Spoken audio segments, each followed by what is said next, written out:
Probably pawn structures. That was a difficult one.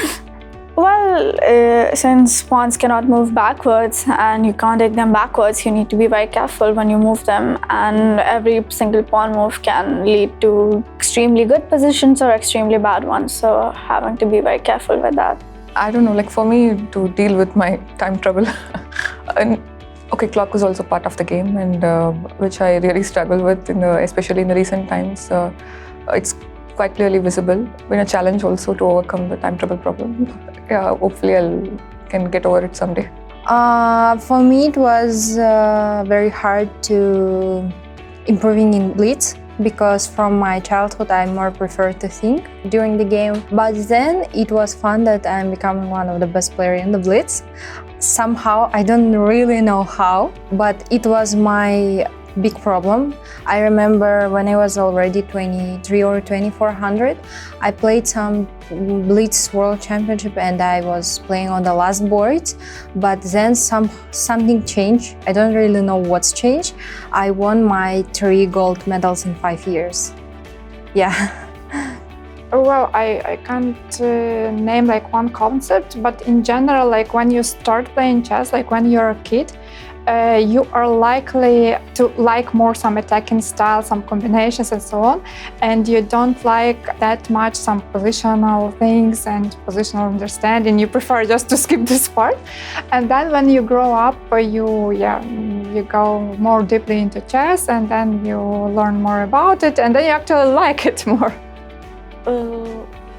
I've not thought about this question before. You're the first one to pose this question to me. I will need some time to think about it. I won't be able to give you an answer right away. I think endgames. Even today, I feel like sometimes when I get back after the game, when I start analyzing, I still feel like I've seen something new, or even though some we have seen earlier, we might not remember that technique to finish off that in a right way, and especially rook endgames are very tricky. Okay, I guess my funny story is that it took me forever to learn how the knight moved. I don't know if that counts as a chess concept. Yeah, I was just not getting the hang of the L shape and jumping over. And I remember, like, my parents would be in the kitchen cooking dinner, and I would just be on the floor, like, jumping around with my knight, practicing. Yeah. This is when I first started, so I guess around 7.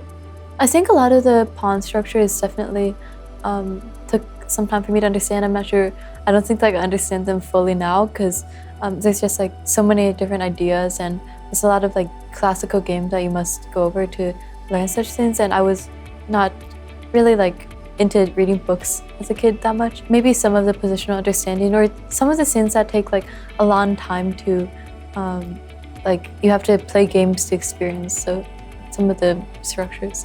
Yeah, I don't know.